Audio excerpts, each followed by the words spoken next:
نرمين، بما ان الجو النهارده حر فانا قررت ان انا اجيب لك فيديو يعمل ايس كريم. شوفي بقى، ده اغرب فيديو ايس كريم انا شفته. بالتفاح. هما بيقولوا باي فاكهه، بس انا بصراحه يعني عجبني قوي الفكره اللي هو عاملها دي، فانا لازم بس نعملها بقى التفاح عندنا. حادق يا عماد. ما هو ايس كريم يا نرمين هيبقى فيه شوكولاته وحاجات حلوه يعني. تعالوا جربي نجرب. جربي. بس انا ما عنديش تفاح امريكاني، بس عندي تفاح بلدي اليومين دول تحفه. هو فما البلدي تيجي نعمل. مسكر اكتر يعني فيبقى احلى. هي قالوا في الفيديو يعني نص كيلو تفاح، تفاحتين كبار. انا ما عنديش البلدي، بتبقى صغنطط، فايه معانا هنا نص كيلو تفاح بلدي. وهنقشره، موضوع بسيط يعني. يا الله. انا كل ما اقول اطلع فيديو ما اعملش فيه حاجه لازم تبهدلني. انت قشرهم وانا اقطعهم، بص عشان نبقى مساواه. انا هجيب سكينه. طب بص، عشان ما نزعجكوش في الخطوات دي فاحنا هنخلصها بسرعه ونرجع لكم عشان تعرفوا ان نرمين قلبها طيب جت تقشر معايا في شويه وما تسمريش تسيبني لوحدي في الاخر. انا لقيتهم صغيرين وكتير فقلت يلا عشان التفاح ما يسودش. عشان ما تكسبش فيها ثواب. لا انت قلت لا يا لا، سائد عشان عماد نساعدك برضه. يا حبيبي. قلت يا عماد برضه اطلع احاول اعمل نفسي طيبه فيديو ولا حاجه. عامة انا طيبة، حرام انت عليك. جميله يعني. انت بتقطعي وتشيل الحته اللي في النص بس، صح؟ بس سهله. مش عايزين تسيبوا رباع زي كده برضو مفيش مشكلة. يعملوا اللي مريحكم يعني. يعني الفكره إيه؟ ان هو يبقى بس هو كده كده هيتسلق، فمش فارقة حجم التقطيعة، متزوقة مش متزوقة، مش فارقة كتير اهي. ايوه. هنقطع كل التفاح ونرجع له. هو عشان الايد البطاله وحشه فانا قلت ان انا برضو زي ما هي ساعدتني في التقشير انا اساعدها برضو في التقطيع، لان التعاون ده حاجه حلوه بصراحه. يخليك ليا يا عم. لازم الانسان برضو يساعد، بما ان هو في الاخر هو اللي هياكل الايس كريم. ونجيب بقى ميه نحط فيها التفاح عشان نسلقه. مية باردة عادية او مية سخنة مش هتفرق. يعني دي ميه ساقعه. وننزل بقى التفاح بتاعنا ونروح نسلقه 7-8 دقايق ونرجع لكم تاني. ونجيب بقى بار شوكولاته ونقطعه.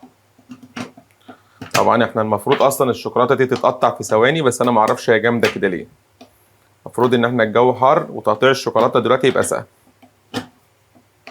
نطلعهم من الفريزر. نرمين حطها في الفريزر بتنتقم مني. الله يكرمك يا نرمين. طب بص، انا بقى هعمل انصح، هقطع الشوكولاته تكون بس ساحت شويه وبعد كده ارجع لكم بعد ما اقطعها. وبعد ما قطعنا الشوكولاته طبعا كل بار من اللي قطعتهم كان 200 جرام، وشوكولاته دارك لو احنا صايمين، شوكولاته مش دارك لو احنا فاطرين، بس طبعا احنا شوكولاته دارك. هنروح بقى نسيحهم في الميكرويف او على حمام مائي، ونرمين قالت لكم الطريقه دي كذا مره قبل كده. هروح اسيحهم وارجع لكم. وادي التفاح بتاعنا بعد ما اتسلق هنطلعه بقى من الميه. التفاح اهو خلاص صفيناه وسيحنا بار شوكولاته واحد، التاني ما سيحناهوش هنسيبه للاخر. فضي بقى. هنحط بقى ايه؟ الاتنين فوق بعض شويه يعني. ايه هفضي مثلا يا نرمين؟ نصه فضيهم كلهم يا نرمين. لو احتاجنا يا ميت على حسب القوام. كل مره تقول لو احتاجنا وكل مره بتفضيه.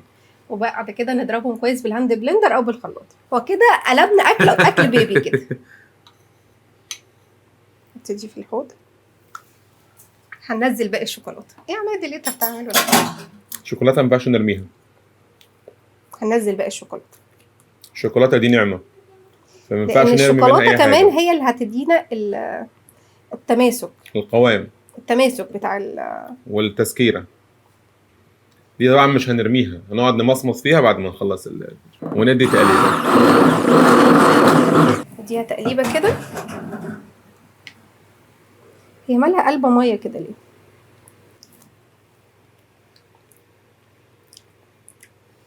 حسيت ان هي دنت. دوق كده يا عماد.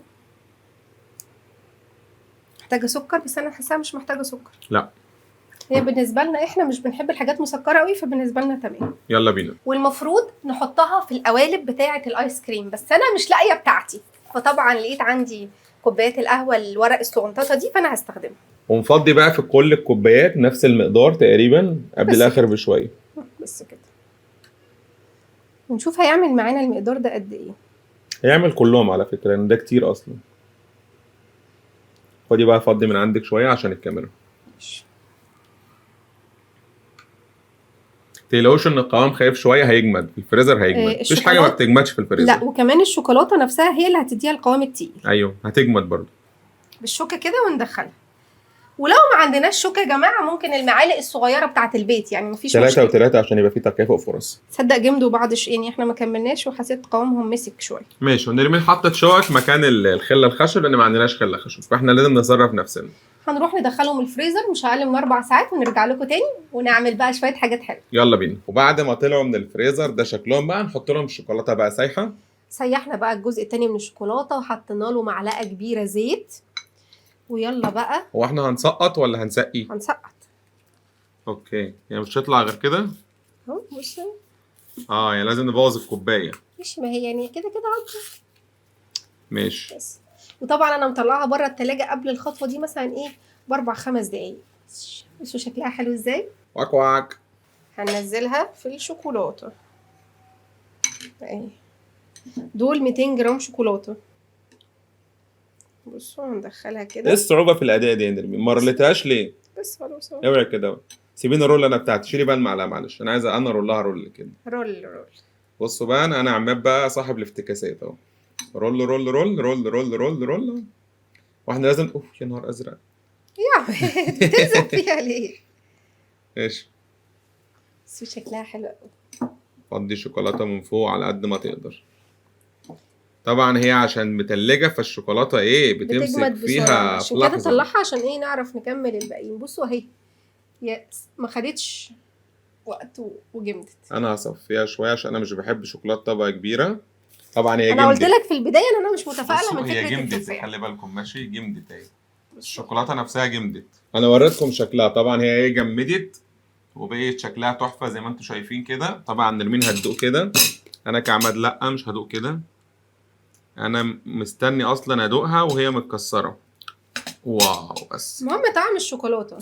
طعم ده بقى شكلها من جوه. طب انا هاكل بتاعت عماد. لا ما تهزريش، انا مطلعها ليا. خدي منها حته بس. انا كده خلاص اقدر ادوق اهو. انا هاخد اللي ايه الصغنطوطه دي وندوق بعد اللي احنا عملناه. الشوكولاته من بره طعمها حلو. احنا مختلفين على فكرة. طعمها حلو جدا. طعمها حلو. هي هيلثي جدا. طعمها حلو جدا. انطونيوس هيضربنا. تعالى دوق يا انطونيوس. تعالى. لا منكوش وحالته. لا تعالى دوق عادي. خد تعالى. انا هتكسف منك انت ابني. خد. ايه رايك؟ طعم زي ايه؟ ميجا. تعرف طعم ميجا صح؟ الواد ده بيفهم زيي خلي بالك. لا مش طعم ميجا. ده طعم ميجا. لا انا معترضه. هو مش طعم ميجا. انت بتاكلي ميجا شوكولاته؟ انت أيوة. بتاكلي ميجا فانيليا. مش مسكره. هي هيلثي. شوكولاته صحيه. فهي حاجه حلوه ساقعه وفريش. هيلثي مش اكتر من كده. بس مش طعم ميجا. انا بالنسبه لي الوصفه ممتازه. تاخد 10 على 10. من احلى الوصفات اللي انا جربتها للايس كريم. تقدروا تعملوها بانواع فاكهه كتير. ما تنسوش بقى تعملوا ايه؟ فولو للصفحه. ونشوفكم مع فيديو ايه؟ جديد. باي باي.